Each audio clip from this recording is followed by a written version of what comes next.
Fala galera, como estão? Estão bem? Estão lendo muitas obras? Eu espero que estejam lendo mais que Império de preferência. Brincadeira essa parte, vamos lá. Hoje eu vou estar trazendo uma nova obra, uma obra que acabou de lançar hoje de manhã, que provavelmente vai sair amanhã na hora do almoço ou até mais cedo. É sobre o nome, eu não vou falar, não quero ser humilhado com o meu inglês fraco, vai estar aí na tela, então vocês vão ver. É sobre o protagonista que lutava com dragões por muitos anos, só que acabou morrendo para o Lorde Dragão deles. E quando ele piscou, quando ele fechou os olhos, ele tinha voltado 13 anos no passado, mas não era o mundo que ele conhecia. Era um mundo totalmente diferente. Então ele vai vendo essas mudanças diferentes enquanto vai conhecendo esse novo mundo para onde ele foi. Essa volta no tempo que ele fez em um lugar totalmente mudado do que ele conhecia. A obra já tem 20 minutos e quem pegou ela foi aquela Scan com arco-íris. Não sei se aqui também tem esse negócio de não poder falar o nome da Scan, então só vou falar as características. Mas vocês vão ver, já tem 3 capítulos traduzidos, até quando eu vi hoje no dia que eu fiz esse vídeo, só tinha 3. A história começa com um dia normal, o pessoal andando lá pelo lugar, já que é uma era medieval, o pessoal andando lá sem preocupação, até que chega, as pessoas começam a ver sombra no céu, e quando percebem, eram dragões, muitos deles se liberaram. Eles vieram e começaram a causar o caos por todos os lugares. E assim continuou, assim criou-se uma guerra normalmente. Essa guerra durou 13 anos. A raça humana quase foi extinguida várias vezes. Se não fosse pelo protagonista que nunca desistiu. O protagonista era filho mais velho da família do Durk Ardan. E também um dos maiores gênios do continente, conhecido como Matador de Dragões. Mas isso não mudou o fato que ele foi morto. E não foi por qualquer um não, foi pelo Lorde Dragão Drácasis.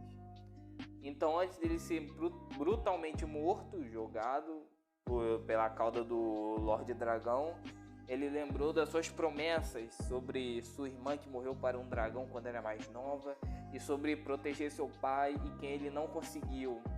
Então, depois de fechar os olhos, ele só escuta alguém chamando seu nome. Ita, era sua irmã.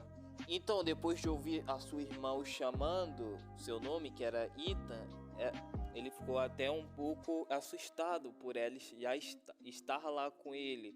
Ele pensava que lá era o paraíso. Então, para ele, nada daquilo era real. Então, ele até se assustou por causa que lá tinha mana. Então ele já achou estranho no paraíso ter mana. Quando a irmã dele percebeu que ele já tinha acordado, ela começou a se desculpar para ele nunca mais fazer aquilo por causa do corpo frágil dele, que no caso não tinha quase mana nenhuma. Então ela chama ele pra comer, ela sai pra pegar comida pra ele. Aí antes dele sair, ele absorveu todas as bolsas de mana que tava linkado a ele. Depois disso, a irmã dele até se assustou que ele já estava em pé normalmente, o que não era muito bom, já que ele ainda estava muito fraco. Então depois deles conversarem mais um pouco, ele percebeu, quando perguntou as idades dele, ele percebeu que sua irmã estava com 20 anos e ele com 19. Então ele basicamente voltou 13 anos no passado. Só que não foi uma volta normal, tudo estava diferente. O seu pai já tinha sido morto há vários anos e agora existia um pacto anti-agressão com os dragões. Uma coisa que era impensável naquela época, na linha do tempo dele. Aí depois disso, comeram, foram conversar agora sobre dinheiro. Só que ele percebeu, a irmã dele contando, que eles perderam tudo. Agora estavam em uma casa inferior, muito inferior à antiga que ele era acostumado, a vida que ele tinha. E eles tinham, a família dele tinha os melhores cavaleiros do reino. Eram literalmente uma casa de primeiro mundo, primeira linha. A indenização que eles ganharam por proteger o Império sempre, o protagonista ganhou um passe para poder fazer tudo que ele quisesse. Ele até pensou que matar uma pessoa seria muito ruim, mas ele ainda teria passe livre para fazer isso. Isso duraria por mais 3 gerações. Então, e esse lugar onde eles estavam, mas foram botados para fora pelos outros senadores. Eu tenho quase certeza que o rei sabia disso. O protagonista foi a primeira coisa que ele pensou, que eles iam tirar proveito da família deles, que iriam cair. Aí a irmã dele contando tudo isso, sua vontade de vingança só aumentou. Vingança e querer ficar mais forte o mais rápido possível. Mas o tenso é que agora eles só têm 8 meses até os seus 20 anos. Então agora é hora de botar a família nos trilhos de novo, né? Eles tinham até uns empregados folgados. O cara simplesmente não tinha respeito nenhum pela irmã do protagonista. E eles chamavam isso de ajuda.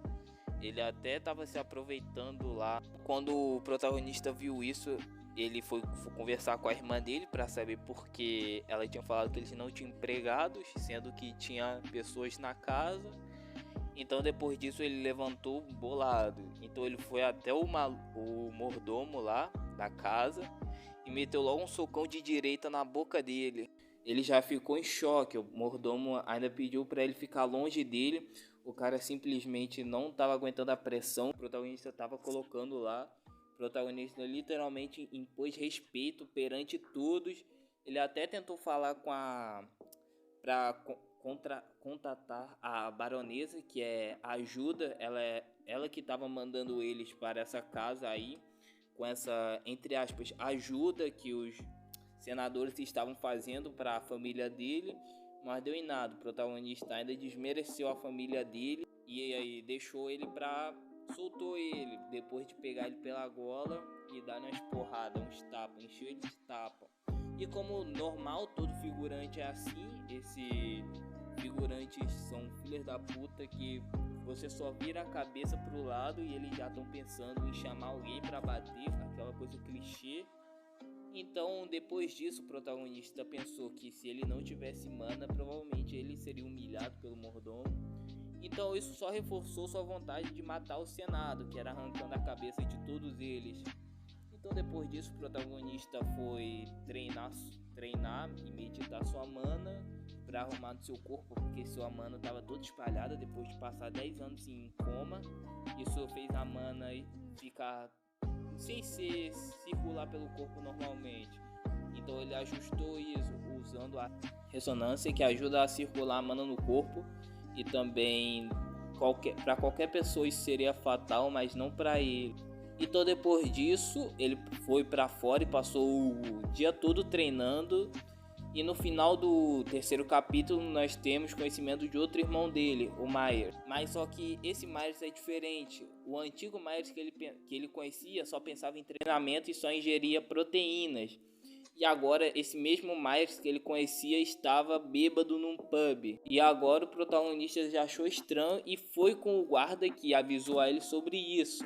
Quando ele chegou lá, ele percebeu que era uma coisa totalmente diferente do irmão que ele conhecia. Ele era só um bêbado fazendo algazarra em um bar aleatório. Então ele viu várias pessoas zoando o seu irmão. Então ele já não estava calmo, agora ficou puto. Ele deu um maior socão na cara que quebrou e chamou a atenção de todos. E assim acaba o terceiro capítulo. E depois desse terceiro capítulo, o protagonista desceu o cacete em todo mundo que tava lá. Primeiramente, ele socou o cara, mandando um deles voando para longe, batendo na parede. E o segundo, ele quebrou os braços quando desviou os socos dele. E depois os outros soldados desse pessoal foram totalmente trucidados pelo protagonista. Então depois disso ele leva o irmão dele para casa. Então ele percebe que o irmão dele continuava o mesmo, o que era uma coisa boa.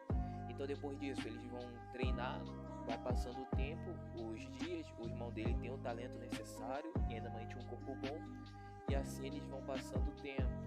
Então galera, então foi isso. Eu fiz um resumo rápido de 3 capítulos só para notificar vocês sobre essa obra nova que é muito promissora. A arte também é bonita, tudo mais, ainda mais na parte da irmã deles que eles capricharam no início. Então eu quero que vocês leiam essa obra, porque toda obra nova é boa. É bom, ainda mais agora que os manhwas que estão saindo é só com uma arte absurda, diferente dos antigos. Isso é bom. Isso é cada vez mais lindo. E é isso, pessoal. Muito obrigado.